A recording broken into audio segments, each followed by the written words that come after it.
마지막 회의 시간입니다. 포스트 코로나 시대와 안전사회에 대한 주제로 7분의 연자분께서 발제를 해주시겠습니다. 저는 오늘의 자장을 맡은 인제대학교 배정희입니다. 저희가 시간을 조금 단축하기 위해서 원래 이 모시기가 정말 어려운 분들이 오셨고 엄청난 분들이 다 이 자리에 모이셨는데도 불구하고 시간을 많이 드리지 못해서 너무 죄송합니다. 그렇지만 원래 10분 계획이었는데 7분으로 발표를 해주시고 마지막 세션에서는 다음 전체 토론이 있기 때문에 그 플로어에서 질문하시고 싶으신 분들은 이 다음으로 미루는 걸로 해서 시간을 마치도록 하겠습니다. 이번 세션에는 중앙정부 차원의 위기관리 3편이 준비되어 있고요. 그리고 취약계층인 노인과 노동자의 안전에 대한 2편이 준비되어 있습니다. 그리고 감염성 통제에 대한 2편의 발제가 준비되어 있습니다. 그러면 제일 첫 번째 발제로 충북대학교 이재영 교수님께서 코로나19 대응과 국가위기관리 시스템의 개편 방안에 대해서 말씀해 주시겠습니다. 예, 방금 소개받은 충북대학교 이재영 교수입니다.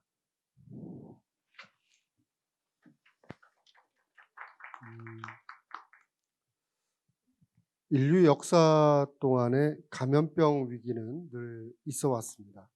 또 대규모 감염병 또한 언제나 새로운 모습으로 우리에게 다가온 게 사실입니다. 대표적으로 패스트라든지 또 스페인 독감, 에이즈, 에볼라, 사스, 조류 인플루엔자, 메르스, 코비드 19 이런 것들이 이제 대표적인 사례고 대단히 많습니다.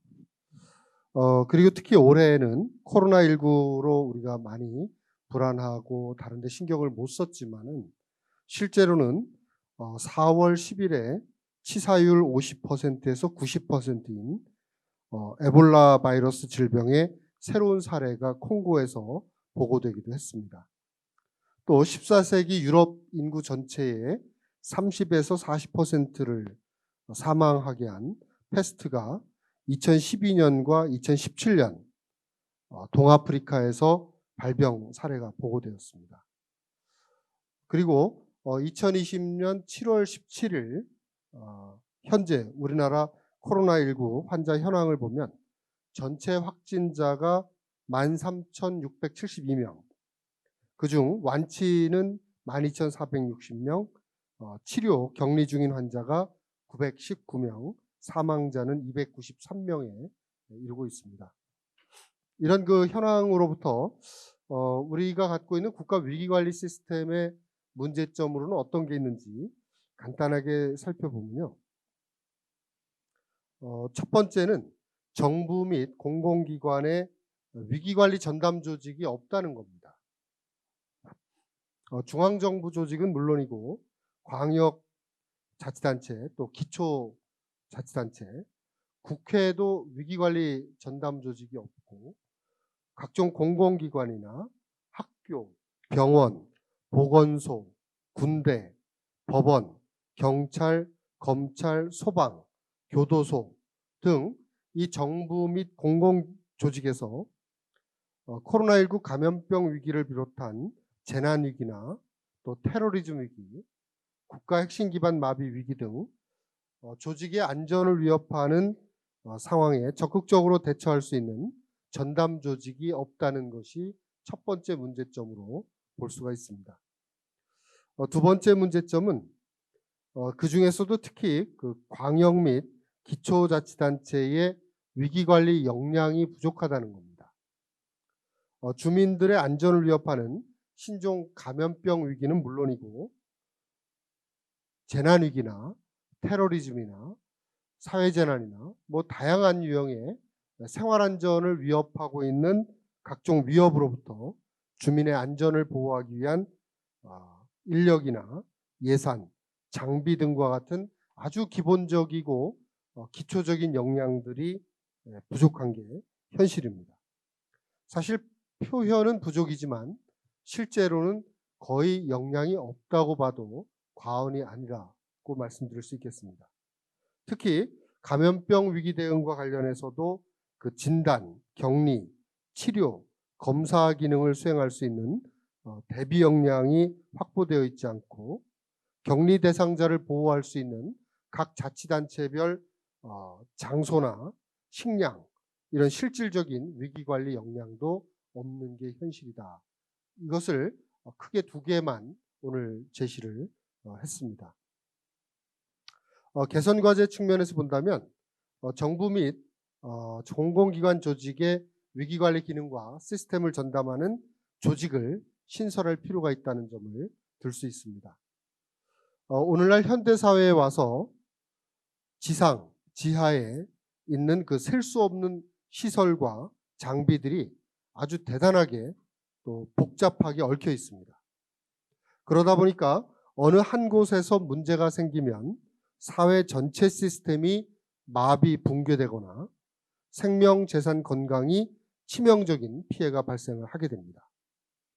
심지어는요, 아주 작은 조직에서조차 이 사이버 해킹이라든지 또 이 사이버 공격을 당하면 그 피해 지역을 중심으로 해서 그 기관이나 조직을 중심으로 해서 걷잡을 수 없는 피해 확산 현상이 발생이 되고 있고 특히 감염병의 경우는 더욱더 큰 피해를 가져오게 됩니다.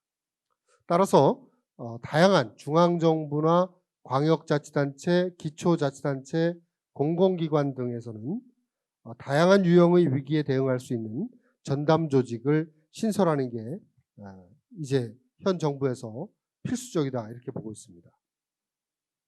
두 번째는 광역 및 기초지방정부, 자치단체의 위기관리 조직, 인력, 예산, 전문성을 강화하고 거버넌스 네트워크를 구축하는 게 필요하다라는 과제를 던질 수 있습니다. 이러한 과제를 제안하게 된 배경은요. 사실 정부 조직은 어떤 조직이든 간에 늘 조직과 인력이 부족하다고 말합니다. 따라서 조직과 인력의 부족으로 힘들어하고 있고 위기관리 역시 마찬가지입니다. 어쩌면 새로운 분야의 감염병 위기관리 활동이다 보니까 조직도 제대로 갖추지 못하고 인력도 턱없이 부족한 게 현실입니다. 그렇다고 다른 부서의 조직이나 인력 역시 늘 부족하다 보니까 위기관리 조직과 인력을 확충해달라 하는데도 한계가 있는 겁니다. 그렇기 때문에 대학의 연구소나 시민사회 영역의 NGO, 봉사단체, 지역자율방재단, 의용소방대, 시장 영역에 있는 기업, 임직원이나 민방위대원 등을 연계한 위기관리 네트워크를 구축하고 SNS를 활용해서 주민의 의견을 모으고 정보 공유를 하는 게 그 어느 때보다도 필요하다고 제안을 드리는 겁니다. 특히 감염병 및 의료보건 위기를 효율적으로 관리하기 위한 위기관리 거버넌스 구축과 감염병 환자의 추적관리 및 신속한 이송, 환자 치료를 위해 광역 기초자치단체나 소방, 경찰, 대학, 의료계, 자원봉사센터, 시민사회단체, 기업이 참여하는 위기관리 거버넌스를 만들고 운영하는 게 이제 이 시대의 과제다라고 볼 수 있습니다. 이런 측면에서 이제 정책적인 요청사항으로는 위기관리 연습이나 훈련, 교육의 현실화와 리더십을 구현할 수 있는 방안을 마련해야 된다고 봅니다. 위기관리 선진국과 우리나라 사이의 가장 큰 차이점은요. 위기가 발생한 후에 지도자가 직접 피해 주민과 공무원들과 함께 목소리를 듣고 평가를 하고 재발 방지 방안을 만든다는 겁니다. 싱가포르를 보면 기업에서 재해가 발생하는 경우에 우리나라와 가장 큰 차이점이 뭐냐 해서 싱가포르를 방문했을 때 질문을 했습니다. 싱가포르에서는 만약에 어떤 기업에서 문제가 생겨가지고 사망사고가 발생을 하거나 하면 기업의 사장이 직접 임직원을 대상으로 해서 산재 발생의 원인이 무엇인지를 강의를 해야 됩니다. 그리고 본인이 그걸 직접 발표를 하고 재발 방지책을 임직원들과 함께 고민하고 교육시켜야 된다. 사장이 직접 하도록 매뉴얼이 돼 있다는 겁니다. 그걸 위반했을 시에는 처벌을 받게 된다. 지금 우리의 경우는 과장이나 중간 관리자들이 그 역할을 하고 책임을 지고 있는데 반해서 공공부문의 지자체장이나 정부기관의 장과 마찬가지로 기업에서도 기업의 사장이 직접 해야 된다는 것. 일본의 경우에도 지진이 발생을 하거나 태풍이 발생을 하고 피해가 발생을 하면 지방자치단체장과 관내 공공기관장이 직접 지역 재난안전대책본부에 참석해야 한다는 점이 우리와 다릅니다. 우리나라의 재난안전대책본부에 가면은 각 중앙 행정기관에서 파견된 과장, 국장 선의 중간관리자들이 들어옵니다. 하지만 일본을 가보면요, 또 다른 미국도 마찬가지입니다. 그 자리에 누가 앉느냐면 바로 그 기관의 최고 책임자가 반드시 와야 된다는 거예요. 이 경우에도 제가 질문을 했습니다. 현지에 가서. 만일 지진 직후에 최고 책임자인 기관장이 정말로 진짜 오느냐 했더니 초기 30분 정도는 못 옵니다. 그때는 중간관리자가 옵니다. 그러나 30분이 지나면 반드시 그 기관의 최고 기관장이 이 자리에 있습니다. 그게 사소한 것 같지만 가장 중요한 차이점이 아닐까. 따라서 이런 부분에서도 위기관리 연습 훈련 교육을 현실화하고 실질적인 위기관리 리더십을 구현할 수 있는 방안을 마련하는 게 필요하다는 점을 말씀드리면서 발표를 마치겠습니다. 이상입니다. 네, 감사합니다. 이재용 교수님께서는 그동안 중앙정부와 지자체의 위기 관리에 대해서 오랫동안 경험을 나누시고 도와주신 것을 그 경륜을 근거로 해서 문제점을 분석하시고 또 해결 방안에 대해서 제시하셨습니다. 싱가포르 사례와 일본 사례에 대해서 굉장히 인상적인데 항상 우리 조직에서 최고 책임자가 나선다면 그 최고 책임자의 관심 문제가 가장 우선적으로 해결이 되는 그런 경우를 굉장히 많이 봤기 때문에 좋은 사례라고 생각이 됩니다. 두 번째는 유희인 전 행정안전부 재난안전관리본부장님께서 준비된 국가위기관리 코로나19 방역에 대해서 말씀해 주시겠습니다. 반갑습니다. 앞에 세션 많은 발제자분들도 바로 앞에 말씀해 주신 이재용 교수님은 지금 진행되고 있는 코로나 그 방역에 부족한 점이라든가 보완해야 될 점을 지적을 해주셨는데 저는 일단 총론적으로 현재 우리나라의 코로나 방역은 나름대로 성공적이다 이러한 관점에서 여기까지 말씀을 드려볼까 합니다. 제가 드리고자 하는 말씀은 여러분 코로나 때문에 이게 묻혔는데요. 하나의 큰 사건이었죠. 우리나라 영화가 아카데미 4개 부분에서 수상했던 그 영화 기생충에 나오는 한 대목이 생각이 납니다. 거기 보면 아버지가 아들한테 어느 장면에선가 아들아 너는 다 계획이 있었구나 이런 말을 하는 장면이 있었는데 이번에 우리나라 코로나 방역은 마치 어떤 절대자가 우리나라로 하여금 오래전부터 계획을 해놓은 거 아닌가 하는 생각을 해봤습니다. 지금부터 드리는 말씀이 그런 관점에서 어떤 요소들이 세계적으로 주목하고 있고 또 그 결과에 대해서 나름대로 성공적이었다고 평가받는 이 코로나 방역이 가능했는지 그 토대가 무엇이었는지를 한번 정리를 해보고자 합니다. 제가 생각하는 첫 번째 토대는 을지훈련입니다. 이 을지훈련은 잘 아시다시피 1968년도 이름하여 1.2.1 사태죠. 그 사태 이후에 이제 전시 상황 하에서 정부가 어떻게 국민을 방어하고 또 생활안전을 유지해 나갈 것인가 하는 그런 관점에서 이 훈련을 시작하게 됐는데 이 훈련이 사실은 그 훈련 자체는 전쟁 상황을 상정을 했지만 일상에서 일어나고 있는 여러 가지 국가적 위기 상황, 재난 상황에서도 국가가 어떻게 국민의 안전을 보호하고 그 문제, 간단 없이 제기되는 문제점을 효과적으로 대처할 것인가 하는 연습입니다. 그 문제점을 찾고 그 절차를 숙달시키는 훈련이라는 거죠. 이번 코로나 때 초기에 가장 큰 위기 분수령이었던 대구였죠. 신천지 사태 때 이름하여 그 이제 전쟁식으로 군의 표현으로 한다면 이거 이제 전투가 벌어진 겁니다. 이 전투 때 이 전투를 일선에서 최일선에서 수행한 사람들은 우리나라만 갖고 있었던 제도였습니다. 이게 이제 공중보건 제도인데요.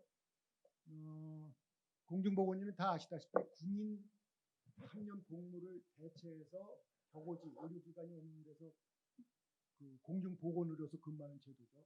이런 공중보건위 제도, 또 간호사관학교생들을 조기 졸업시켜서 현장에 파견했는데 이러한 그 공중보건위 제도가 이제 두 번째가 됩니다. 첫 번째는 을지 훈련을 통한 신속한 의사결정, 문제점 해결 역량 이런 것들이 첫 번째고요. 세 번째는 다 아시다시피 전 국민에게 보편적으로 적용되는 건강보험제도였습니다.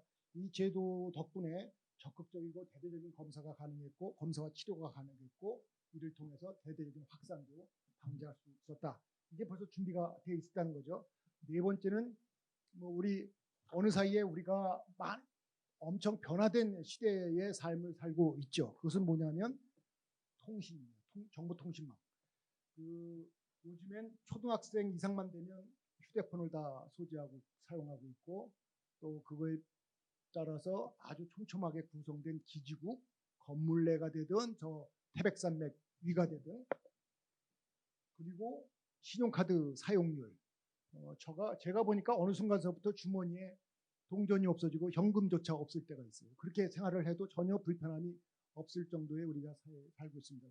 이 얘기는 이러한 그 엄청난 고도의 정보통신 체계가 이번에 그 감염자의 추적, 동선 파악, 또 접촉자 추적, 파악 이거에 결정적으로 기여했다는 것입니다. 이것도 준비가 돼 있었다는 거죠.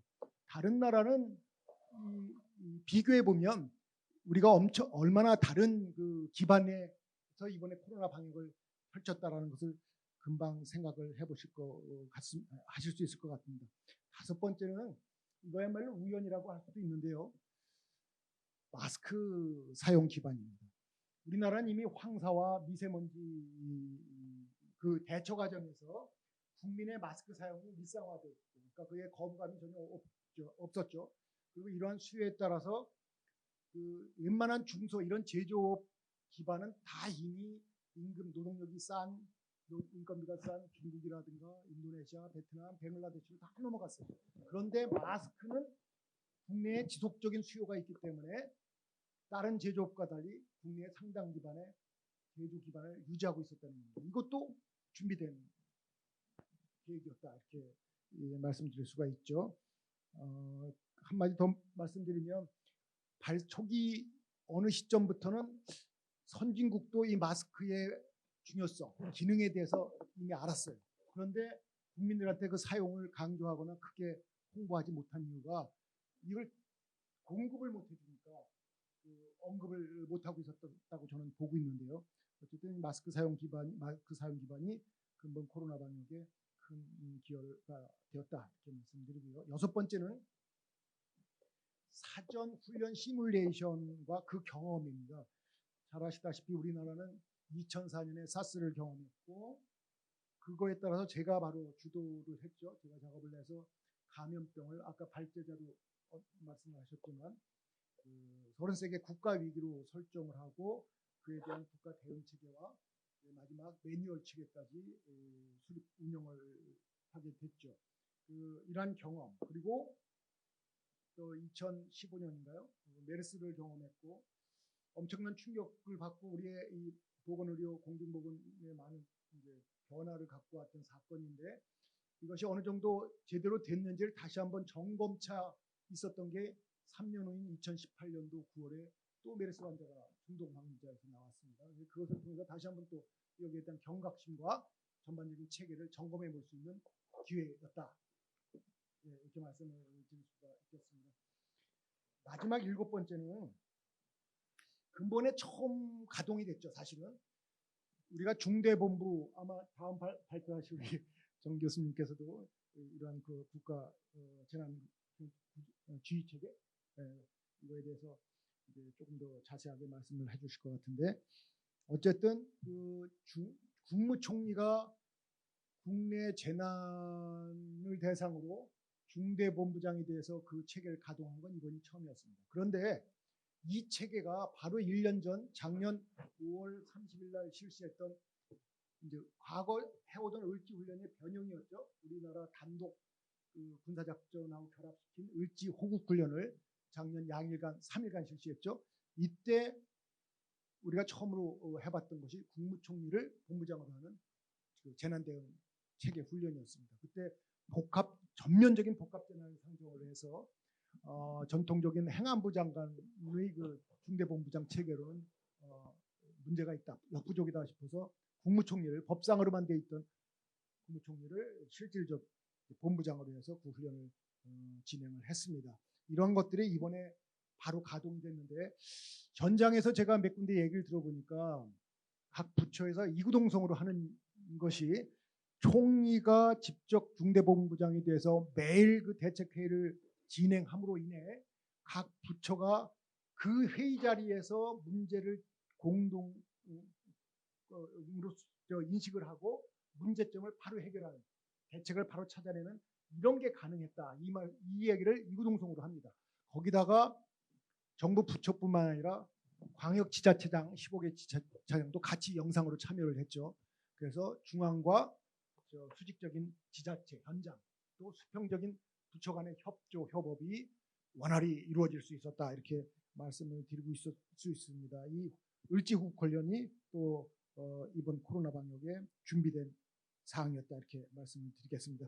제가 그 나름대로 이제 코로나 방역을 긍정적으로 평가하고 그거에 대한 기반이랄까 그 가능했다는 것을 말씀드렸는데 사실은 제가 이걸 말씀드리려는 건 아니고 또 말씀드릴, 그러면 앞으로 더 이제 빈번해질, 어쩌면 더 위험해질 수 있는 이 감염병 시대 또는 이번 포스트 코로나 시대에서의 우리 재난안전관리는 지금까지 짚어본 이런 몇 가지 7가지 사항과 연결해서 볼 때 무엇을 우리가 준비를 해야 될까, 어떤 방향으로 재난안전관리를 앞으로 진행시켜야 될까 하는 것을 이렇게 좀 깊이 있지는 않습니다. 솔직히 말씀드리면 단편적으로 떠오르는 관점을 여러분과 한번 공유를 해볼까 합니다. 이번에서 보시다시피 이 감염병이라는 건 그야말로 제가 이야기하는 순간 증폭형 비상상황의 대표적인 사례입니다. 이러한 그 순간 증폭형 비상상황의 속성이랄까 특성은 진행 속도가 매우 빠르고 거기에 따른 대처 시간이 제한되며 따라서 의사결정도 매우 위중하다는 거죠. 매우 아주 엄중한 상황에서 이루어져야 된다는 그 특성을 갖고 있습니다. 그런데 그 대응은 사실 따져보면 다수 부처가 관여되기 때문에 협업 체계를 가동하는 통상적으로 많은 시간이 소요될 수밖에 없어요. 그런데 이번에 이제 중대본부장을 총리가 함으로써 이것이 가능했다고 말씀을 드렸는데요.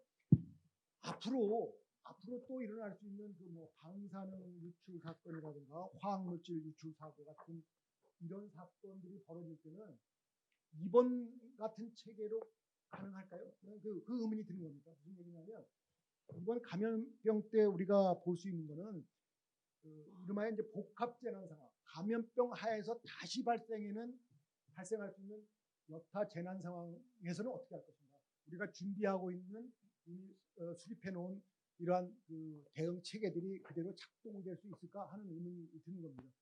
무슨 얘기냐면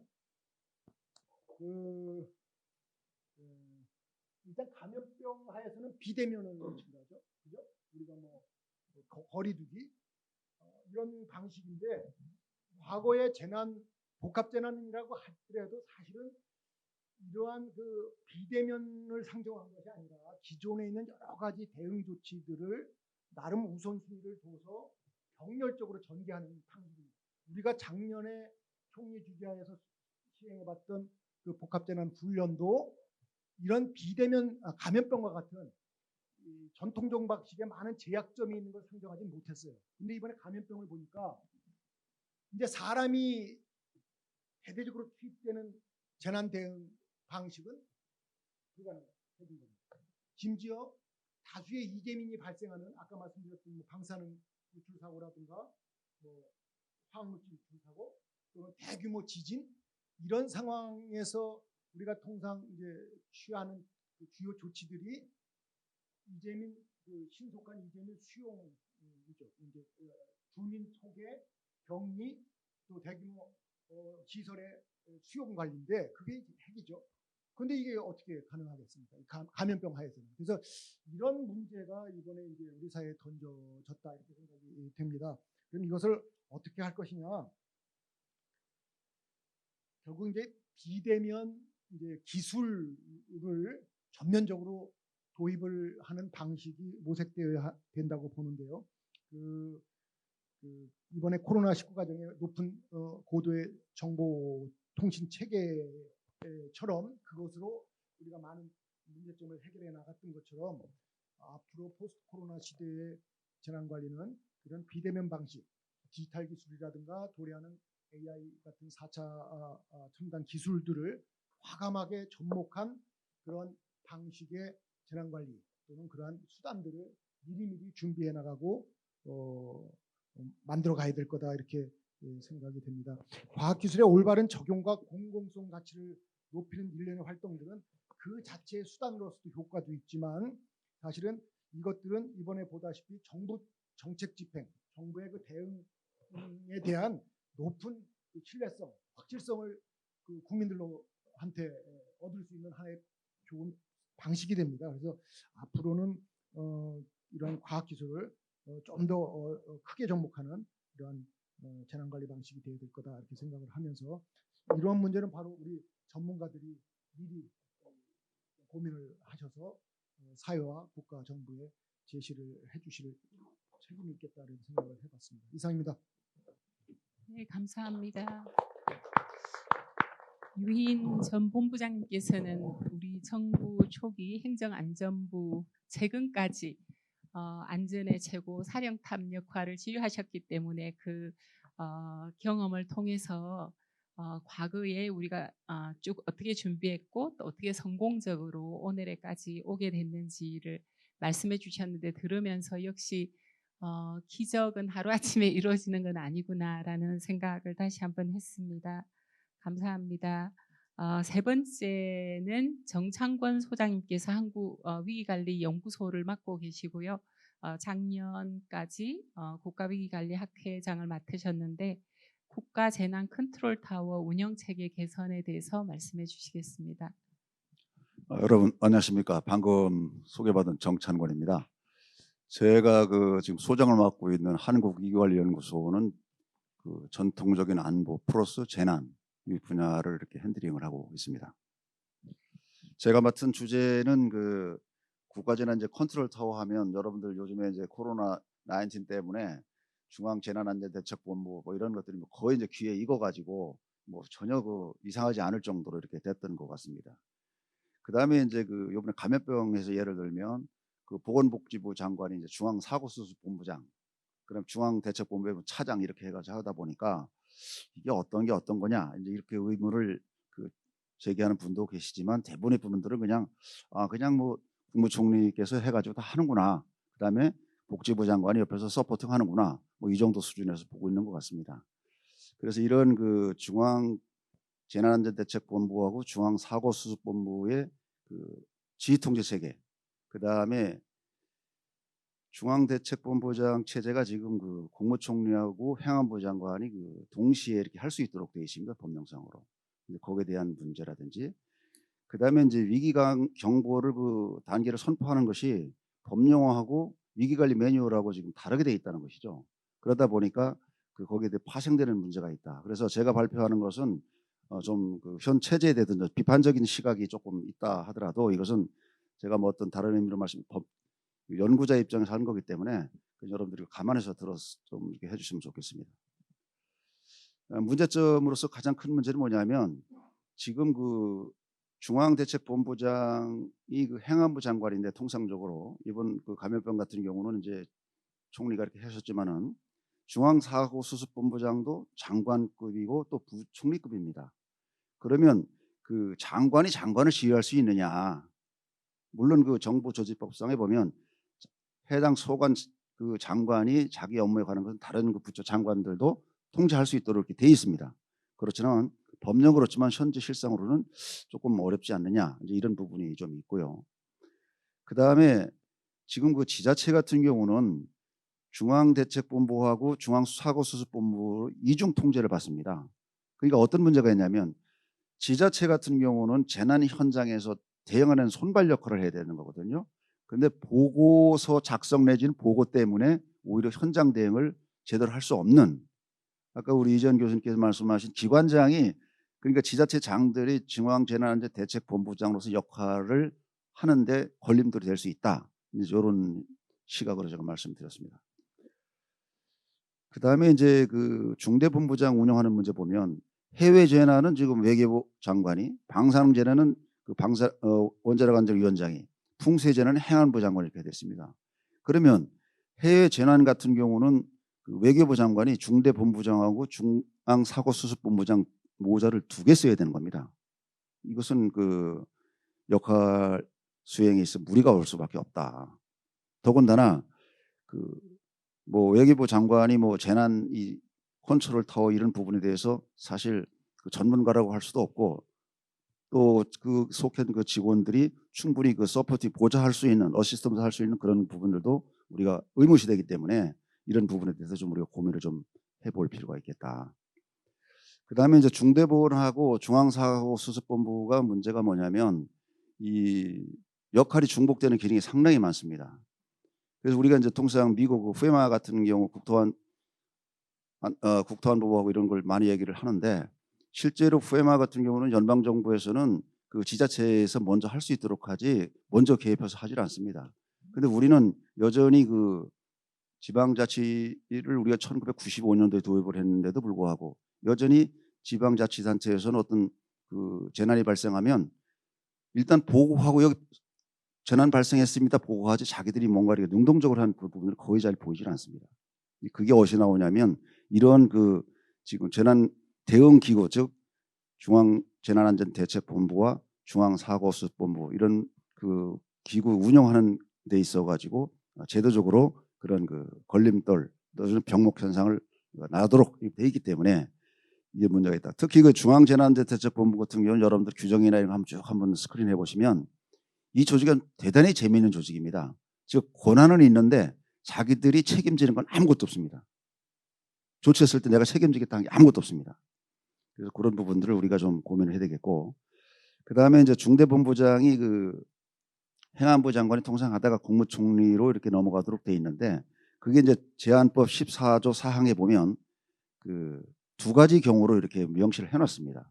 권한을 이렇게 넘기는. 근데 이게 굉장히 모호하다는 것이죠.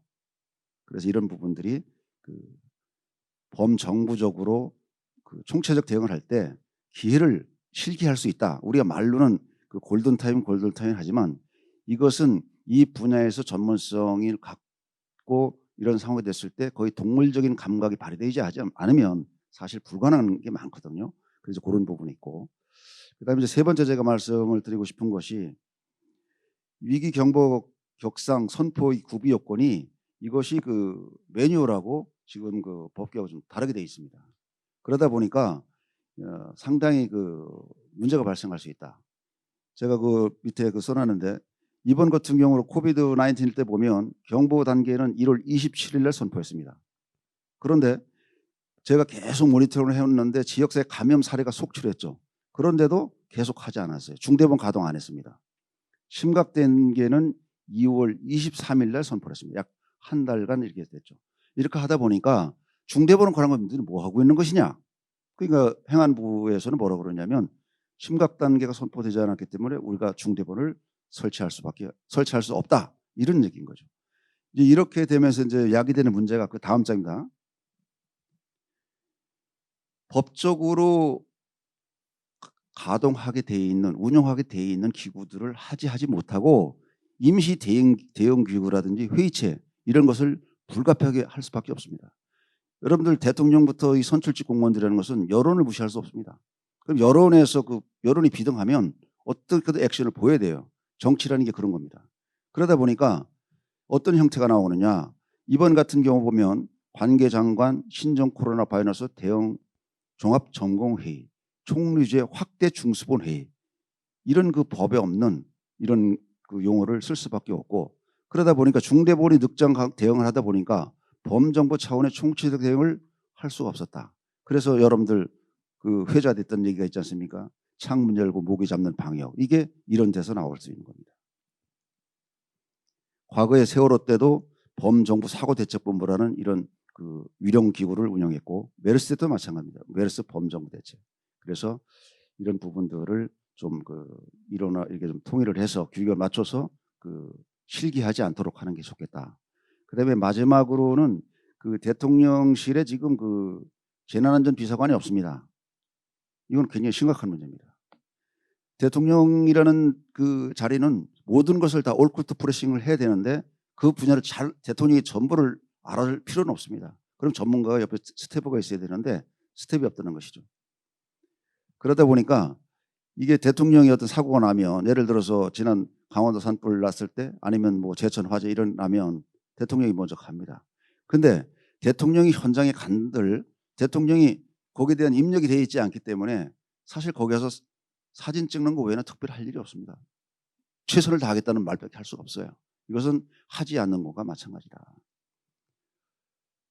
그래서 재난안전비서관을 좀 그 빠른 시일 내에 그 할 수 있도록 이렇게 그 보직 그 편성을 할 필요가 있고, 지금 국가위기관리센터라는 게 있습니다. 청와대 국가안보실에. 거기 기능은 보면 상황실 그 이하의 기능도 없습니다. 그래서 이런 그 재난안전비서관이 안보실에 편제가 돼서 할 수 있도록 그렇게 해야 되는데, 제가 이 부분을 생각했던 게 뭐냐면 그 19년도에 강원 산불 났을 때 청와대에서 뜬금없는 NSC를 개최했어요. 그런데 물론 NSC 개최할 수 있죠. 할 수 있지만 현재 법령 체계로서 보면 NSC는 굉장히 생뚱맞은 회의입니다.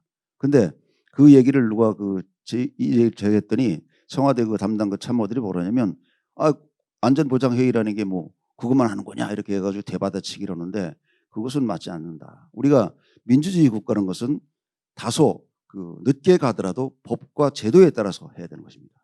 임의적으로 하는 것은 굉장히 위험하다. 이렇게 말씀드렸습니다.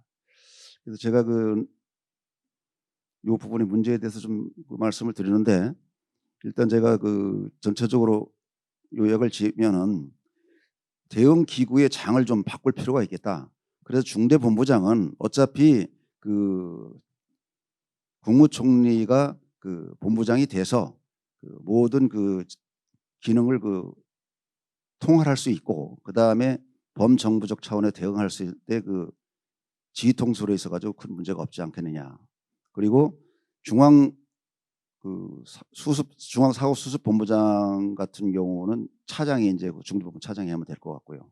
간사를 행안부 장관이 할 필요가 있겠다. 왜? 행안부 장관이 여러 가지 권한을 갖고 있기 때문에 실질적인 자원을 동원할 수 있고 예산을 갖고 있기 때문에 그렇게 하는 것이 맞는 것 같고, 수습지원단이 있겠습니다. 그러니까 사고를 수습하는 지원하는 단을 지금 현재는 법령상으로 보면 행안부의 1급 공무원 정도가 할 수 있도록 되어 있는데, 이것을 행안부 차관, 지금 그 직책으로 말하면 재난관리본부장 이런 직책이 하든지 아니면 뭐 1차관이 하든지 이런 식으로 하는 것이 훨씬 더 유리하고, 이래야만이 해외 재난이라든지 방사능 재난 이런 거에 불문하고 지휘자가 제조종 일원화 통일이 돼야 일사불란하게 지휘 통제가 가능할 수 있겠다. 이런 말씀을 제가 드리고 싶습니다. 그다음에 그 아까 말씀드린 그 제안법하고 위기관리 매뉴얼 이런 부분에 대해서 그 이런 재난 선포하는 것을 좀 같이 이렇게 맞춰서 그 사고가 발생하지 않도록 하는 것이 좋겠다는 말씀을 드리고, 안전비서관이라고 말씀드렸고, 이 정도로 말씀을 드리겠습니다. 감사합니다. 네, 감사합니다. 굉장히 공감 가는 말씀을 해주셨고요. 지금 세 분께서는 중앙정부 차원에서 재난관리에 대해서 말씀을 해주셨습니다. 저는 그 안전 빅데이터를 분석하는 일을 주로 하고 있습니다. 이번에 행정안전부에서 원래 그 지역 안전지수 7개 지표 중에 감염병 지표도 들어가 있고, 또 이번에 코로나 상황이 심각해서 제가 질병관리본부 자료를 받아서 좀 분석을 했습니다. 그래서 성별로 감염병으로 인한 사망률과 그리고 발생 건수를 보니까 성별로 여성보다는 남성이 훨씬 사망률이 높습니다. 그다음에 연령별로 보면 80세 이상의 연령군에서 정말 기하급수적으로 수직적으로 사망률이 올라가거든요. 그래서 우리가 정말 과연 노인분들이 굉장히 취약한 계층이구나라는 걸 데이터를 통해서 확인을 했었는데 지금부터 양기근 교수님께서 감염병 재난 취약계층 보호 방안 노인을 중심으로 말씀을 해주시겠습니다. 네, 반갑습니다. 방금 소개받은 원광대학교 양기근 교수입니다. 저는 최근에 이제 재난 리질리언스, 그다음에 재난 취약계층에 주로 관심을 갖고 연구를 하고 있습니다. 그에 근거해서 오늘은 감염병 재난 취약계층 보호 방안을 노인을 중심으로 보고를 설명을 드리도록 하겠습니다. 설명 순서는 발표 순서는 현황, 그다음에 문제점, 그다음 정책 요청 사항 순으로 말씀드리겠습니다. 먼저 현황 부분입니다. 우리 자장을 맡고 계시는 배정희 교수님께서 이미 말씀하셨다시피 코로나19의 가장 취약한 계층이 데이터를 가지고 말씀드리면 80세 이상의 고령자, 즉 80세 이상의 고령자의 경우 치명률이라는 것은 즉 사망자를 확진자 수로 나누었을 때의 그 비율을 의미하는데 이 80세 이상 고령자의 치명률은 25.89%, 지금 현재 데이터는 6월 17일자 기준입니다. 근데 전체 치명률은 우리나라 치명률 2%대죠. 그런데 80대 이상 고령자는 약 26% 정도가 되니까 굉장히 치명률이 높은 편이고요. 70대가 약 10%. 거기에 비해서 20대 이하의 치명률은 현재까지는 0%입니다. 이런 데이터를 가지고 봤을 때 고령자의 코로나19에 대한 취약성은 굉장히 높다, 이렇게 말씀드릴 수 있겠고요. 이러한 관점은 이제 고령자일수록 재난 취약계층에 달하는 그런 일반론에도 부합한다, 그렇게 말씀드릴 수 있겠습니다. 다른 하나는 우리 최근에 충남연구원에서 특히 독거노인들의 여러 생활 속에서 취약성을 조사한 보고서에 의하면 안전센터 접근 취약성이 54%, 그다음 병의원 접근성 취약성이 12.7%, 그다음 보건소 접근에 대한 취약성이 45.8%, 그다음에 경로당 접근 취약성이 21.6% 등 일상생활 속에서 재난뿐만 아니라 일상생활 속에서 굉장히 취약성을 보이고 있는 계층이 바로 노인, 특히 독거노인층이다, 이렇게 말씀드릴 수 있겠습니다. 자, 문제점으로 넘어가게 되면 이와 같이 재난 취약계층에 대한 비율은 높아지고 있는데 그 근거로서 2015년 우리 국민안전처의 안전핵심 마스터 플랜 보고서에 보게 되면 우리나라 총인구 5천만 명 중에서 재난안전약자를 36%, 즉 3명 중 1명을 재난안전약자로 보고 있는데 이 중에서 아동이 가장 많습니다. 930만 명으로서 한 18% 정도, 그 다음에 고령자가 530만 명으로서 11%, 그 다음에 장애인이 250만으로서 한 5%, 그 다음에 국내 체류 외국인이 150만 명에서 한 3% 정도 되는데요. 이처럼 재난안전약자에 대한 보호 필요성은 굉장히 높다고 볼 수 있는데 거기에 비해서 아직 우리나라의 어떤 정부에 대한 관심, 그다음에 예산, 그다음에 조직, 관련 법률, 그러한 부분들이 약간 미흡하다, 이렇게 말씀드릴 수 있겠고요.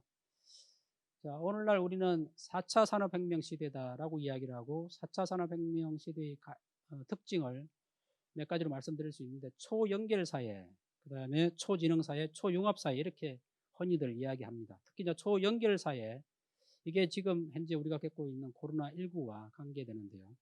이 초연결 사회를 목전에 둔 4차 산업혁명 시대에 있어서 이 코로나19는 오히려 사회적 고립, 물리적 거리두기를 어떻게 보게 되면 일방적으로 강요하고 있습니다.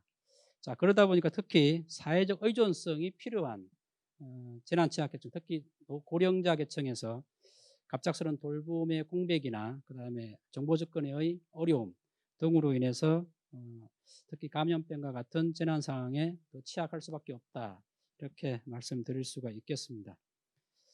그래서 이와 같은 현황과 문제점에 근거해서 개선할 내용을 정책 요청 사항으로 한 3가지 정도 말씀드리겠습니다. 자, 코로나19 K 방역이 현재 전 세계적 모델로서 칭송받고 있습니다. 이 코로나19 K 방역의 가장 큰 특징은 개방성과 투명성 그리고 정보 공개를 특징으로 하고 있다고 합니다. 자, 이와 같은 코로나19 K 방역도 보게 되면 지역사회 감염 확산 방지, 그 다음에 감염 체계, 감염 의심자 및 확진자 치료를 위한 방역 의료 체계 등에 굉장히 포커스를 맞추고 있고 잘 대응하고 있는 건 사실입니다. 그러나 좀 더 나아가서 보게 되면 앞에서 말씀드린 바와 같이 이 감염병 재난 취약 대상자들에 대한 어떤 특별한 배려와 지원, 좀 더 세심한 이러한 정책적 고려와 배려가 조금 미흡하지 않나 이런 생각을 하면서 다음과 같은 3가지를 정책적 제안으로 말씀드릴 수 있을 것 같습니다. 첫 번째가 사회자본의 정진입니다. 많이들 이 개념을 알고 계실 텐데 제가 이런 말씀을 드리는 이유는 이 코로나19와 같은 감염병은 사회적 자본을 떨어뜨릴 가능성이 상당히 많이 있습니다. 사회적 자본은 유대라든지 연대, 네트워크를 강조하는데 코로나19와 같은 감염병은 물리적 거리두기, 사회적 거리두기를 강요하고 있고 그렇다 보니까 또 마스크 착용 등등 타인에 대한 불신을 굉장히 높여주고 있습니다. 그런 의미에서 사회적 자본이 떨어지고 있는데 이 사회적 자본을 어떻게 높여줄 수 있을까? 저는 이제 심리적 거리 좁히기라는 용어를 썼는데 물리적 거리두기에 비례하는 심리적 거리 좁히기를 통해서 사회적 자본을 좀 높일 필요가 있겠다 하는 생각을 드리고요. 그다음 두 번째, 세 번째는 앞에서 발제자들이 이미 말씀하신 부분과 좀 중복될 수 있습니다. 두 번째는 중앙 및 지방정부 역할 분담에 대한 부분인데요. 중앙 및 지방자치단체 간 협조하에 각 지방자치단체는 단체장을 중심으로 지역재난안전대책본부를 구성하여 현재 감염병에 대응하고 있습니다. 그래서 이 감염병에 좀 좀 초점을 맞춰보면 감염병 전담병원과 병상학부가 굉장히 어려웠었죠.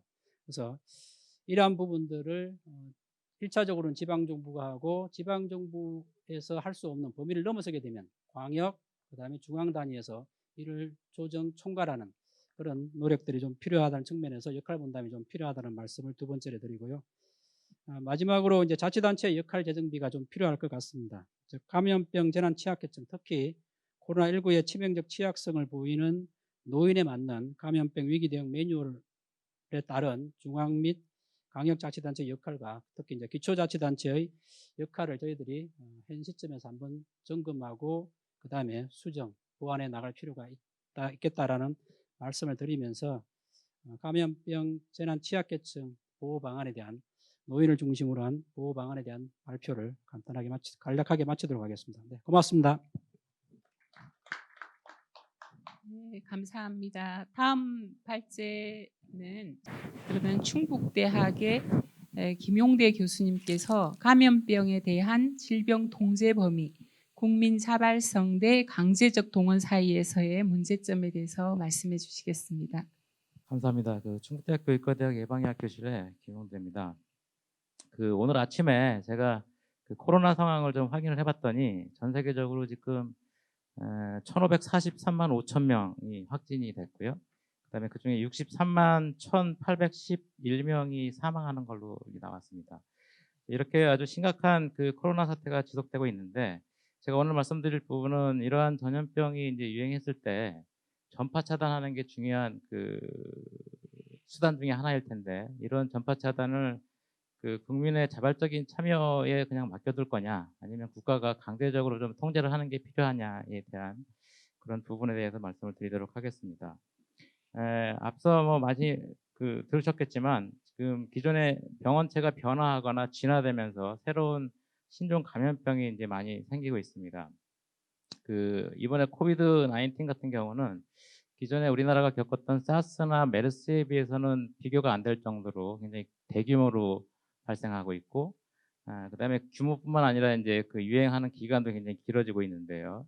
이렇게 이제 신종 감염병이 늘어나는 이유는 여러 가지가 있겠지만 전반적으로 이제 인구도 늘어나고 그다음에 수명이 늘어나면서 고령층 인구가 많아지고 만성질환자 비율이 높아지면서 이제 면역력이 약해진 사람들이 이제 많이 발생하게 되고, 그다음에 국가 간의 이동도 굉장히 활발해지면서 이러한 전염병이 굉장히 대규모로 발생하는 양상이 이제 늘어나는 것 같습니다.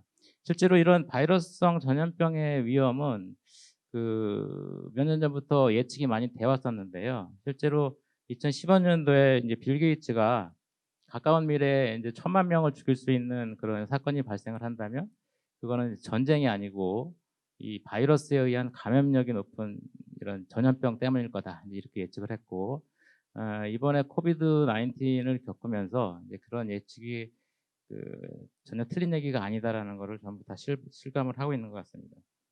감염병을 예방 관리하는 단계는 크게 저희가 3단계로 이제 볼 수가 있는데요. 1단계가 이제 원인균에 대한 노출을 어떻게 차단할 거냐 하는 부분인 거고, 그다음에 2단계는 이제 노출이 됐을 때 노출 여부를 얼마나 신속하게 진단할 수 있느냐 하는 부분이고, 이거는 이제 그 전염병에 대한 진단 키트가 얼마큼 신속하고 정확하게 개발이 됐느냐, 이제 그거에 따라서 결정이 될 것 같고요. 그다음에 마지막 3단계가 감염자들을 그럼 빨리 역학조사를 해서 전파 경로라든가 그다음에 동선이라든가 이런 것들을 파악하고 환자 격리하고 치료하는 이런 단계가 이제 될 텐데, 이 3단계 중에서 가장 중요한 단계를 뽑으라 그러면 당연히 가장 앞부분에 있는 1단계가 되겠죠.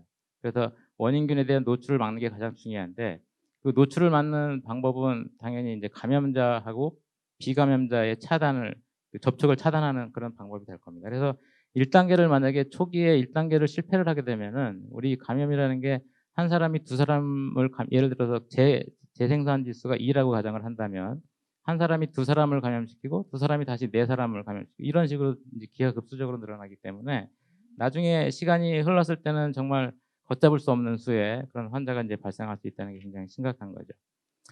감염병 중에서 어떤 경우는 증상이 되면 감염이 되면 증상이 다 대부분 나타나는 그런 질환이 있고요. 예를 들면 이제 홍역 같은 게 그런 경우인데, 그런 경우는 이 환자랑 접촉자만 격리를 하면은 어느 정도 효과적으로 감염병이 이제 차단이 되는데요. 근데 어떤 경우는 감염이 됐는데도 증상이 안 나타나는 그런 경우가 있습니다. 그걸 우리가 이제 무증상 감염자라고 얘기를 하는 건데, 이게 어떤 경우냐면 독감 같은 경우가 그런 거고, 이번에 지금 우리가 겪고 있는 코비드 19 같은 게 그런 거죠. 이게 초기에는 무증상 감염자가 없다고 이제 발표를 했었는데, 이게 데이터가 자꾸 쌓이다 보니까 무증상 감염자가 당연히 있고, 그게 지금 최근에 나온 논문에 의하면 거의 40% 정도가 무증상 감염으로 전염이 됐다, 이제 이런 발표가 되고 있는 거죠. 그럼 이런 무증상 감염은 환자하고는 다르게 증상이 없기 때문에 이제 자유롭게 비감염자랑 접촉이 되는 거고, 그렇게 되면 이제 전파가 굉장히 늘어날 수 있어서 이게 방역 차원에서는 굉장히 큰 구멍이 될 수 있는 그런 부분이라서 굉장히 중요한데, 이거를 이제 막을 수 있는 방법 중에 하나가 이제 사회적 거리두기라는 방법이죠. 그래서 결국은 누가 감염이 됐고 누가 안 됐는지를 모르는 상황이면 그 사람들하고의 접촉을 좀 떨어뜨려서 이 확률을 좀 낮추는 게 중요하기 때문에 사회적 거리두기를 하는 건데요. 우리가 이 코비드 19에서 사회적 거리두기 효과가 얼마나 좋았는지에 대한 예가 이제 충분히 있습니다. 그래서 우리나라 같은 경우만 보면 처음에 이제 2월 달에 환자가 막 늘어났을 때 제가 봤을 때도 조금 늦은 감이 있습니다만 방역 단계를 이제 2월 달에 심각으로 늘렸고 격상을 했고, 그때까지만 해도 사회적 거리두기를 그렇게 심하게 하지 않았거든요. 본격적으로 강력한 사회적 거리두기를 한 게 이제 3월 달인데, 그렇게 되면서 어쨌든 환자가 확진자 수가 굉장히 낮은 상태로 유지가 됐고 지금까지도 이제 어느 정도 유지되는 그런 상황인 거고요. 4월 달에 싱가포르의 한 연구진이 이제 이 사회적 거리두기 효과에 대한 논문을 하나 발표를 한 게 있는데, 이제 어떤 내용이냐면 만약에 환자가 100명이 있다고 가정을 했을 때 이 100명이 나중에 80일 정도가 지나면 몇 명의 환자로 이제 증가될 거냐라는 거를 이제 시뮬레이션을 해가지고 이제 본 건데, 아무런 조치를 하지 않고 그냥 100명을 가만 내비두면요, 이게 80일 후에 73만 명이 된다는 거죠. 이거는 이제 재생산 지수가 몇이냐에 따라서는 달라질 텐데, 한 명이 2명을 감염시킨다고 가정을 했을 때 이제 이렇다는 겁니다. 그러니까 100명이 73만 명이 되는 건데, 요거를 환자하고 가족만 격리를 하더라도 이 73만 명이 몇 명이 되냐면 15,000명으로 확 줄어든다는 거예요. 거기다가 학교를 예를 들어서 휴교를 하게 되면 다시 10,000명으로 줄어드는 거고요. 여기다가 재택근무 같은 그런 직장 거리두기를 같이 하게 되면은 환자 수가 1,800명 정도로 급격하게 줄기 때문에 이 사회적 거리두기가 그만큼 전염병 전파를 막는 데는 필수적이다. 뭐 이런 그 결론을 낼 수가 있습니다. 그래서 이 사회적 거리두기는 결국은 전파 속도를 줄여주기 때문에 어떤 그 부수적인 효과가 있냐면 갑자기 환자 수가 늘어나면은 아까 우리 고연령층도 말씀을 하셨는데 이 환자 수가 굉장히 늘어나면은 상대적으로 나이가 많은 이런 사람들은 이제 어떤 치료나 이런 걸 같이 받아야 되는데 이 의료기관이 그거를 감당할 수 없는 수준으로 늘어났기 때문에 자칫하면 의료 시스템이 붕괴되는 그런 상황까지 올 수가 있는 거거든요. 그래서 그 사회적 거리두기를 통해서 그 시간을 조금 이렇게 늘려주면 우리가 어떤 그 지역사회 의료 시스템 내에서 충분히 이렇게 케어가 가능한 그런 상태를 이제 만들 수 있다 하는 효과가 있을 수 있겠습니다. 뭐 사회적 거리두기 효과는 다른 나라하고 우리나라를 비교해서 이제 많이 볼 수가 있고요. 이탈리아 같은 경우도 사실 우리나라 막 환자 발생할 때 거의 사회적 거리두기에 대한 개념이 없었거든요. 그래서 1월 초에 얘네가 무슨 짓을 했냐면 중국에서 이 코비드 19이 발생했는데도 불구하고 1월 초에 중국 관광의 해라는 대규모 행사를 개최를 했고요. 그게 2월 달 지나고 3월 달이 되면서 환자가 갑자기 15,000명으로 확 늘어나가지고 그 이후부터는 이제 막 거의 감당하지 못하는 수준까지 발생이 되는 거죠.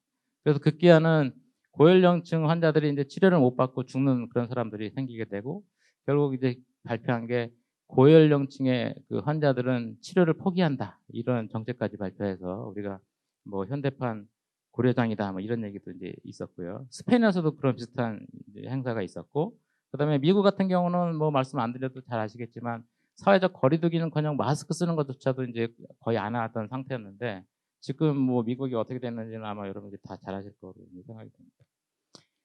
자, 근데 어쨌든 이런 사회적 거리두기가 이렇게 전염병 그 방역 차원에서는 굉장히 중요한데 그럼 이거를 국민의 자발적인 참여에 맡길 거냐 아니면 강제적으로 국가가 좀 통제를 해야 될 거냐 하는 문제는 아직까지도 좀 논란이 좀 있는 것 같습니다. 이거를 그 보건학적 측면에서 보면 이게 좀 과한 측면이 있더라도 강제적으로 그 규정을 엄격하게 해서 막는 게 좋겠죠. 그러면 전파가 아무래도 줄어들 테니까. 그래서 이제 우리나라 같은 경우도 감염병 예방법에 보면은 환자하고 접촉한 사람들은 의료기관이나 아니면 그 자택에 반드시 격리하도록 법적으로 규정이 돼 있습니다. 근데 이제 사회적 거리두기에 대한 부분은 아직 그런 그 강제 조항은 아직 없는 상태고요. 이게 이제 왜 문제냐면은 건강권을 보호한다는 측면에서는 이제 그 강제적으로 하는 게 좋은데 이게 이제 그렇게 되면은 인간이 가지고 있는 또 하나의 이제 기본권 중에 자유롭게 이동할 수 있는 그런 권리가 있는데 이제 그런 권리를 침해하는 부분이 있기 때문에 인권 침해에 대한 부분이 이제 논의가 되고 있는 것 같습니다.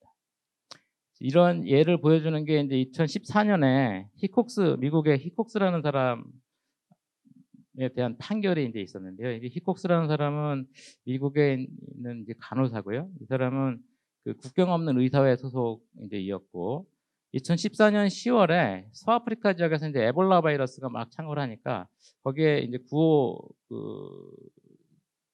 일을 하기 위해서 이제 참여했다가 이제 자기 나라로 이제 귀국을 했는데 귀국할 때 주정부에서 당신은 전염병 유행 지역에 있다가 왔으니까 3주간 자가 격리를 해야 된다 이렇게 이제 결정을 내렸죠. 이 사람이 생각해보니까 자기는 아무런 증상도 없고 그런데 3주간의 자가 격리는 너무 과한 거 아니냐, 인권 침해다 이래가지고 이제 법적인 소송을 이제 냈고요. 최종적으로 법원에서 판결을 냈는데 재판부에서 어떻게 판결을 냈냐면 3주간의 격리 명령은 증상이 없었음에도 불구하고 이렇게 하는 거는 과도하다. 이래가지고 히콕스의 손을 들어준 거죠. 제가 봤을 때 이거는 이제 무증상 감염이나 이런 거에 대한 부분이 고려가 좀 안 돼서 뭐 좋은 판결이다 이렇게 얘기를 할 수는 없을 것 같긴 한데 어떤 측면이 있냐면 이게 이제 누군가의 자유를 제한해서 한 곳에 머무르게 하는 게 인권 침해의 소지도 있기 때문에 이게 개인의 인권을 무시하고 어떤 공공의 이익만을 추구하는 정책은 반드시 바람직한 정책은 아니다라는 취지의 이런 그 판결이었던 것 같습니다. 또 그런 부분이 하나가 있고요. 그 다음에 이제 중국에서 처음에 우한에서 그 환자가 막 발생했을 때 이제 우한이라는 도시는 인구가 한 1,100만 정도 되는 대규모 이제 도시인데 1월 말에 확진자가 막 늘어나니까 보건당국에서 이제 긴급 조치를 해가지고 도시를 완전히 통제를 하게 되죠. 교통편을 완전히 중단하고 이제 이른바 이제 락다운을 이제 하게 된 건데 이렇게 되니까 그때 당시에 이제 다른 나라 특히 이제 저쪽 서구권 환자가 발생이 별로 없었던 유럽이나 미국에서 이게 너무 비인도적인 거 아니냐. 그 안에 있는 빠져나오지 못한 900만 명 정도의 시민은 어떻게 되는 거냐. 뭐 이런 여러 가지 얘기가 이제 있었습니다. 실제로 뭐 그 안에는 우한 사람 아닌데 외부에서 들어와 가지고 삐쳐나가지 못하는 그런 사람도 있었고요. 그다음에 뭐 그 치료 때문에 주기적으로 외부에 나가야 되는 상황에 있던 사람도 있는데 그런 사람들까지 다 통제가 되니까 너무 비인도적이다. 뭐 이런 얘기가 있었는데 그 이후에 이제 유럽하고 미국에서 확진자가 굉장히 늘어났죠. 그러니까 그런 비난이 전부 다 없어지고 오히려 우한이 너무 늦게 봉쇄 조치를 하는 게 아니냐 이런 얘기들이 이제 막 나오기 시작한 거죠. 그리고 우리가 지금 현재 상황의 코로나 사태를 이렇게 비춰보면은 그때 만약에 우한에서 그렇게 봉쇄를 강제적으로 하지 않았으면 어떻게 됐을까 이렇게 생각해 보면은 어떻게 보면 굉장히 끔찍한 지금도 굉장히 많은데 굉장히 끔찍한 사태가 벌어졌을 수도 있을 것 같아서 요거에 대한 결론을 내리기는 조금 어려운 것 같습니다. 그래서 마지막으로 제가 이제 그 말씀을 드리면 우리 앞에서 제가 말씀드린 그 히콕스의 판정이나 그다음에 우한 사례에 대한 평가는 결국은 뭐 그때 당시는 그 상황이 맞다고 생각해서 이제 내린 결론이지만 이게 전염병이 완전히 다 끝나고 나서 봐야 이게 진짜 잘된 판정인지 아닌지를 이제 알 수 있을 것 같고요. 예를 들어서 히콕스의 에볼라 유행이 지금의 코비드19처럼 그 정도였으면 과연 그런 판정이 내려질 수 있을까? 이제 이런 생각도 좀 드는 거고요. 그다음에 우한에서도 초기에는 그렇게 막 비난했다가 나중에 그 봉쇄를 잘했다고 하는 부분은 또 어떻게 우리가 받아들여야 되는지 이런 거죠. 그래서 결국 강제적으로 통제하느냐 아니면 시민의 자발적인 참여로 이제 막을 수 있느냐 하는 거는 전염병의 규모가 얼마나 크고 전파 속도는 또 얼마나 빠르고 그다음에 치명률은 또 어느 정도 되고 그 지역 사회의 어떤 의료 시스템은 어느 정도 수준이고요. 이런 것들을 종합적으로 이제 그 파악한 다음에 결국은 그 전염병을 차단함으로써 얻는 우리가 국민의 건강권 요거를 손상받지 않는 최소한의 어떤 통제 조치 이게 가장 좋은 거라고 생각이 되는데 사실은 그런 판정을 잘 내릴 수 있는 정부가 훌륭한 정책을 하는 정부가 되겠죠. 그래서 결국 중요한 거는 전염병 차단을 얼마나 효과적으로 할 수 있느냐의 이제 문제이기 때문에 이거를 초기부터 뭐 강력하게 하는 걸 원하는 건 아니고요. 좀 어떤 자발적인 참여에 의해서 실시를 했다가 전염병의 전파 양상을 좀 본 다음에 그게 이제 조금 뭐 잡히지 않는다 이럴 경우에 좀 강제적으로 한다든가 뭐 이런 방법이 필요할 것 같습니다. 그래서 그 이런 내용에 대한 그 교육이나 홍보나 이런 것들을 우리 그 국민들이 좀 알 수 있도록 이렇게 하는 정책도 좀 필요할 것으로 생각이 됩니다. 이상으로 발표 마치겠습니다. 네, 감사합니다. 그 코로나 바이러스가 우리가 총력을 기울여서 노력하더라도 늘 우리의 노력보다 한 단계 더 빨리 진화하고 있다라고 다들 걱정을 하던데 예, 굉장히 요즘 예방의학 하시는 교수님들께서 바쁘시다고 들었는데 와서 말씀해 주셔서 감사합니다. 항상 그 개인의 기본권 보장과 또 건강권 확보 또 질병에 대한 통제와 경제를 살려야 되는 문제에서 우리는 항상 딜레마인 것 같습니다. 이런 상황에서도 경제를 포기할 수 없기 때문에 열악한 그런 환경에서 여전히 일을 할 수밖에 없는 분들이 계십니다. 그래서 유현철 일환경건강센터 부센터장님께서 코비드19가 드러낸 약한 고리, 노동자의 위험과 안전에 대해서 말씀을 해주시는 걸로. 예, 안녕하십니까. 충북연구원 충북재난안전연구센터의 변성수입니다. 예. 지금 앞에 발제자분께서 코로나19 관련해서 뭐 정부 그리고 지방 정부 또 많은 다른 공공기관들이 어떤 역할을 해야 되고 어떤 걸 개선을 해야 되는지 다 말씀을 해주셔서 제가 뭐 그렇게 여기서 이제 다시 또 말씀드리는 건 내용이 좀 많이 중복되는 것 같습니다. 그리고 아까 이제 사회자분과 사인을 했는데 제가 이제 시간 관계상 아까 3분을 말씀을 해주셔서 딱 3분 정도에서 이제 아까 막 그 발제자분들이 말씀하신 거에 조금 덧붙여서 좀 말씀을 드리도록 하겠습니다. 일단 제가 드릴 말씀은 이제 위기 경보 단계에 관련돼서 하나 이제 제안을 하고 싶은 게 지금 이제 그 감염 우리 유격 경보가 이제 관심 주의 경계에 심각으로 되어 있습니다. 근데 어느 순간에 어느 지점에서 이게 이제 그 경보 단계를 격상할까 말까 이런 문제가 있고요. 근데 보통 요 네 가지 단계로 감에도 불구하고 우리 그 가축질병 중에 아프리카 돼지열병은 주의 경계가 없습니다. 바로 관심에서 바로 심각으로 넘어가게 되어 있습니다. 그러니까 이것처럼 우리가 어떤 재난 특성에 따라서 이게 피해의 심각성, 이제 감염병이 되면 치명률이 되겠죠. 치명률이 높은 경우에는 굳이 기존의 그 네 가지 위기관리 경보 단계를 생각할 수도 있지만 그 재난 특성에 따라서 그 경보 단계도 좀 신축적으로 주의해서 아니면 바로 이제 심각 단계로 이렇게 발령할 수 있는, 물론 이제 그러한 이제 그 논의를 하기 위해서는 그 전에 이 병에 대한 재난에 대해서 우리가 좀 더 많이 연구를 진행할 필요가 있다고 생각합니다. 지금까지 우리가 이제 여러 그 이전에 있던 감염병에 대해서는 우리가 이제 재난관리제가 준비되어 있는데 이번 이제 코로나19 같은 경우에는 우리가 아직 경험을 하지 못했기 때문에 아직까지는 좀 준비가 많이 안 되어 있고 이 감염병 특성이 확산 속도가 얼마나 빠른지를 몰랐기 때문에 이제 이렇게 기존 매뉴얼체로 하다 보니까 약간 매칭이 잘 안 됐던 부분이 있습니다. 그래서 앞으로도 우리가 이제 이러한 신종 재난이라는 신종 위기에 관련돼서 좀 더 연구를 지원할 수 있는 역할이 필요하겠고요. 그리고 이제 그 이게 코로나19가 장기화되다 보면 아무래도 위기에 대한 그 재난에 대한 그 민감성이 떨어지게 됩니다. 그래서 이런 것들을 계속 좀 긴장감을 유지할 수 있도록 생활 방역 체크리스트를 좀 만들어서 보급하는 것이 상당히 좀 좋을 것 같다는 생각이 있습니다. 특히 지역 내 그 코로나19가 확산되는 경우가 가정에서 이제 확산이 이루어지고 그게 가정에서 이제 학교로 간다든가 아니면 이제 부모님 회사로 간다, 이게 다시 또 2차 감염, 3차 감염으로 이루어지기 때문에 그 가정 내에서 이루어질 수 있는 생활 방역이라든가 생활 체크리스트를 만들어서 좀 보급하는 것도 의미가 있을 것 같고요. 그리고 취약계층 지원 관련해서는 우리가 일괄적으로 좀 공통되게 지원하는 경우가 있는데 아무래도 그 취약계층의 특성에 맞게 뭐 노인, 여성, 영유, 뭐 이런 장애인 이런 특성에 맞게 우리도 이제 그 생활 지원도 좀 같이 고려해 볼 수 있지 않을까 이렇게 생각합니다. 예, 이것으로 마치도록 하겠습니다. 박사님 감사합니다. 변선수 박사님께서는 현재 충북 재난안전연구센터 전문위원으로 여러 가지 그 안전과 관련된 데이터 연구와 안전 프로그램 개발에 대해서 많이 노력하고 계십니다.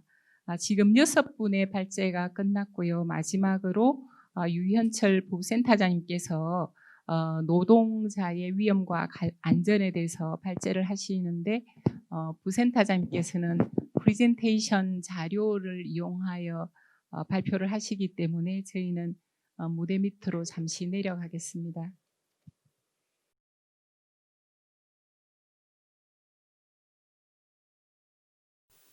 네, 반갑습니다. 저는 일환경건강센터에서 근무하고 있는 유현철입니다. 반갑습니다.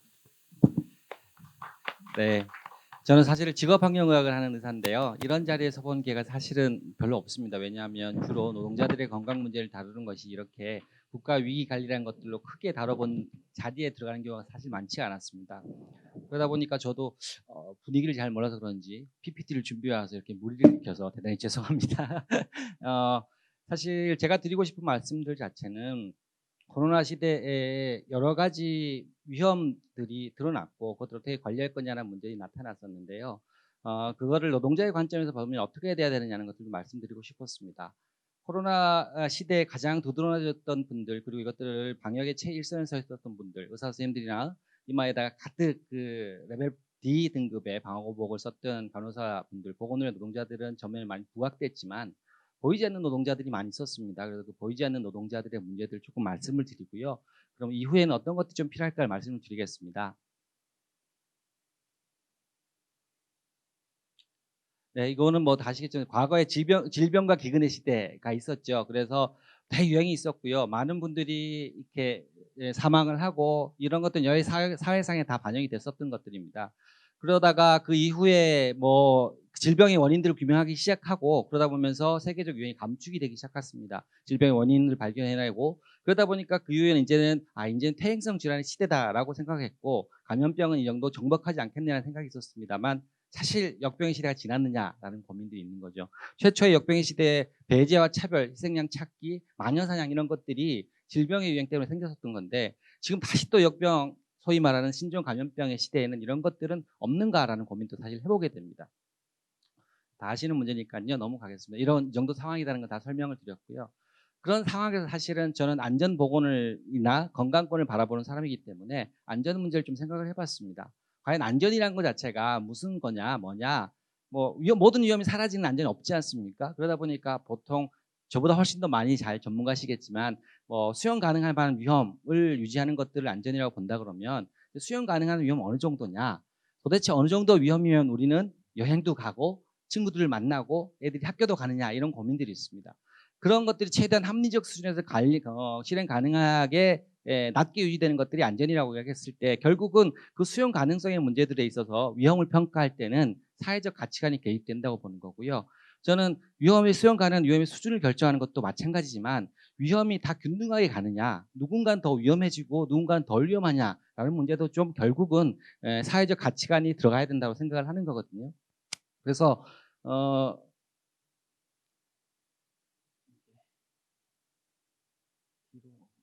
죄송합니다. 제가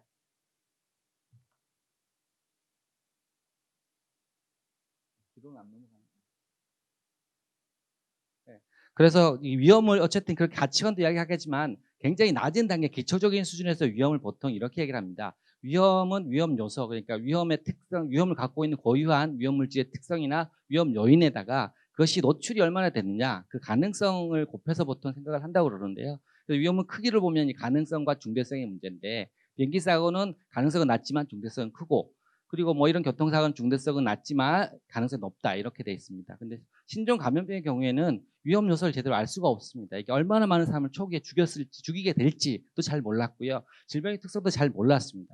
지금 좀 알려져 있지만 사망률도 잘 알 수가 없는 게 초기 신종 감염병의 문제들입니다. 그러니까 치료제가 나오거나 백신이 나오기 이전까지 할 수 있는 것 자체는 노출을 줄이는 수밖에 없는 겁니다. 그러다 보니 우리가 늘 이야기하는 것 자체가 이렇게 행동 수칙, 어떻게 하면 돼요? 다 아는 것들을 이야기할 수밖에 없는 것이 사실은 신종 감염병의 특징입니다. 그러면 이렇게 노출을 줄이는 것들 자체들만 잘 지키면 되느냐는 문제를 좀 고민하게 됩니다. 잘 모른다 그랬을 때 위험을 줄이는 것 자체는 노출을 줄이는 거야 라고 했을 때 완전히 사라지지도 않을 거고 앞으로 또 올 건데 그러면 노출을 줄이기 위해서 무작정 방역, 길거리 나가지 말자 일상생활 하지 않을 수도 없던 거고요. 안전이 어느 정도 하면 안전한 거냐는 것들도 고민을 해봐야 되는 거고 그리고 강력한 사회두기를 이렇게 하고 노출을 줄이기 위해서는 그걸 유지하기 위해서 과도한 노동을 수행하는 사람이 없겠느냐. 결국 위험이라는 것 자체가 안전이라는 것 자체가 사람들마다 혹은 어떤 계층마다 혹은 일하는 특성에 따라서 고용 관계에 따라서 서로 불균등하게 되는 건 아닌가라는 고민들을 하게 된 겁니다. 그래서 이 문제들에 대해서 좀 말씀을 드리고요. 이번에 현실에 드러났던 노동자들의 문제들에 대해서 좀 말씀을 드리면서 고민을 좀 전달하고자 합니다. 결국 이제 모두 안전하지 않으면 아무도 안전하지 않다라는 명제가 될 텐데요. 사회적 거리두기가 굉장히 중요해졌습니다. 그런데 사회적 거리두기를 지탱했던 것들이 누구냐라는 걸 보면 실제로 이분들 자체는 오히려 보호하지 못했다라는 것이 좀 드러나긴 합니다. 이건 영국 왕립의학회에서 2020년 6월에 낸 리포트인데요. 보고서입니다.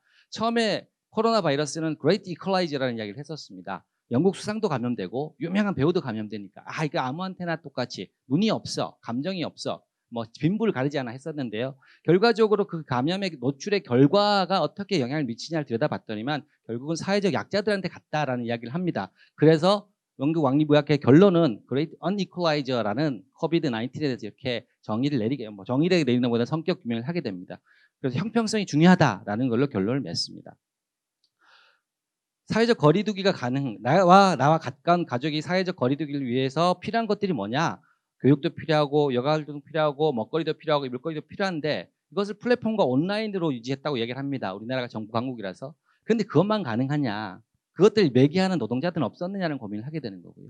마찬가지로 가족 단위가 어떻게 되냐에 따라서 좀 먼 가족, 아프거나 고려인 가족, 그들은 누가 돌보냐? 사회적 거리두기를 유지하기 위해서 이런 문제들이 있었다고 저는 생각이 들고요. 그거는 실제적으로 나타납니다. 가장 먼저 매스컴에 드러났던 것 자체가 청도 대남병원에 수용됐던 분들이 집단으로 감염 많이 돌아가셨지 않습니까? 그때 요양보호사도 돌아가신 일이 생깁니다. 그 요양보호사들은 마스크도 못 받았고요. 그리고 사회적 거리두기가 불가능하지 않습니까? 이들이 사회적 거리두기 하면 그분 돌아가시니까요. 그래서 돌아가셨던 첫 번째 요양보호사도 시급 4,200원 받고 하여튼 77세의 고령 노동자였습니다. 사실은.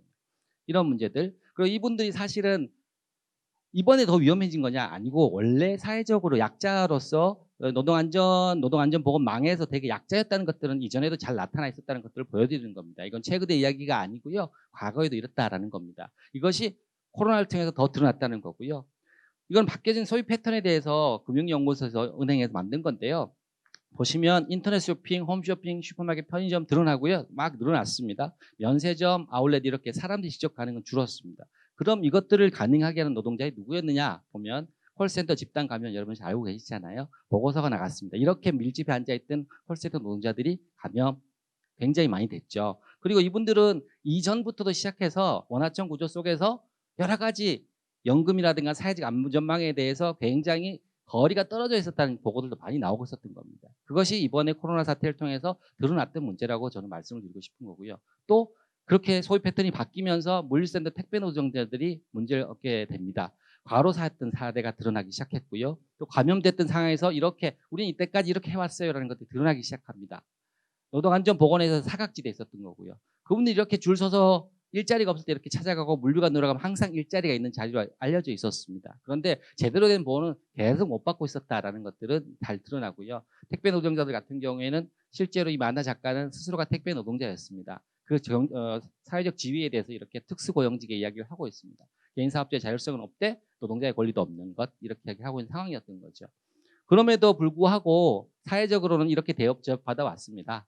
감염이 됐다니까 들어오지 말라고 그랬고요. 근데 이거는 이전에도 뭐 엘리베이터를 이용하지 마라 이런 여러 가지 형태로 해서 차별이 있었던 것도 사실입니다. 배달 노동자들도 보시면 데이터가 설명하는 것 자체를 보시면 플랫폼 노동이라고 이야기하는데요.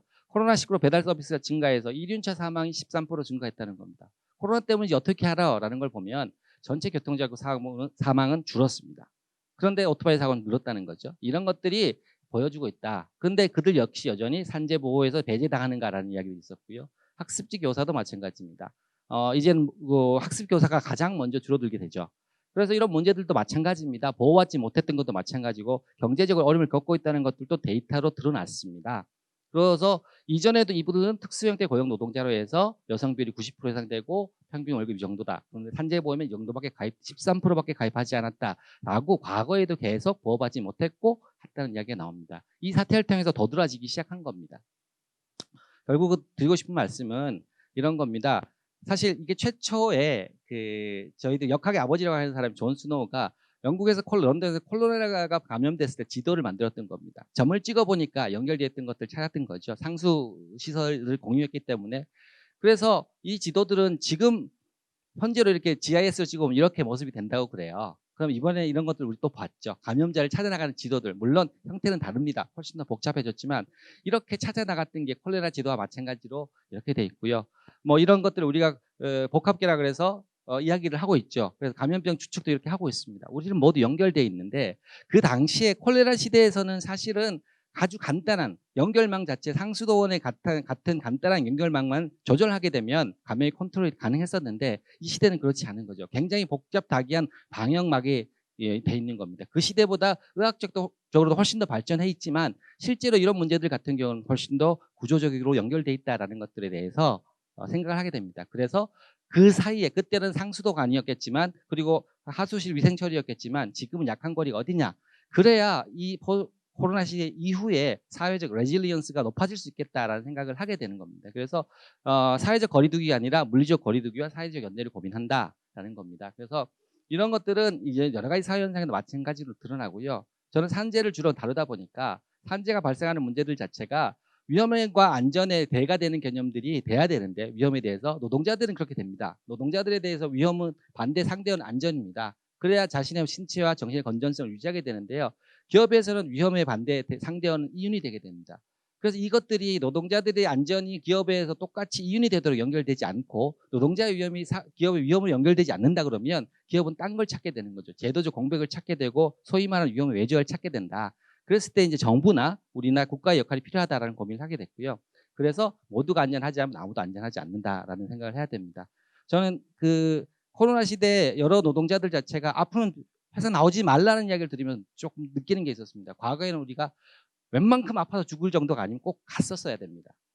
그래서 그런데 요즘은 조금만 아프면 나오지 말라 그러는 거죠. 이것은 결근을 이해받는 것들이 아니고 출근을 거부당하는 거였죠. 과거에는 결근이 어려웠던 것들인데 이제는 출근을 거부당하고 있다라고 생각을 했습니다. 이럴 때 우리가 사회적 거리두기를 통해서 고민해야 되는 문제들, 약자들, 특수형태 노동자들, 프리랜서, 플랫폼, 영세 자영업자 이 사이에 기업의 사회적 책임을 통해서 이분들을 보호할 것들을 고민해야 되는 거고 국가적 책임들이 있다라는 것들입니다.